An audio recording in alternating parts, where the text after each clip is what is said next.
नुआपड़ारे record विजय आड़कू BJP प्रार्थी जय Dholakia Nuapada record विजय राज्य रे 1.5 वर्षर बीजेपी सरकार स्थिति को बेस मजबूत करिवो एभली चर्चा हेलानी। या सहित मोहन माझी नेतृत्व में चली सरकार तृणमूल स्तर में सरकार सफलता पहुंचबार वार्ता मध्य सारा राज्य को जीव आउ ए निर्वाचन सबुठारु बड़ सम्मान और स्वीकृति मोहन माझी पाखकू जीवा।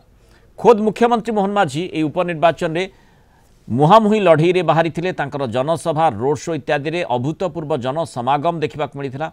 मोहन सीधा सीधा बीजेडी और कांग्रेस को राजनीतिक टार्गेट करी निजे निज उपरे रिस्क नेबा भली परिस्थिति को आसी जाइथिले। मोदी को मोहन का प्रति समर्थन रहिबा आस्था रहिबा एवं तांको मुख्यमंत्री भावे बाछिबा निष्पत्ति केते ठीक केते भूल ए प्रश्न उठोइथिबा नेता और विशेषज्ञ मानकू नुआपड़ा उपनिर्वाचन फलाफल चुप करई देबो। गत 1.5 वर्षर मोहन का सरकार समालोचकों को सीधा सीधा उत्तर न देई मुख्यमंत्री नुआपड़ा विजयर गोटी चालना करी तांकर राजनीतिक परिपक्वतार प्रमाण मध्य रखि दैछंती।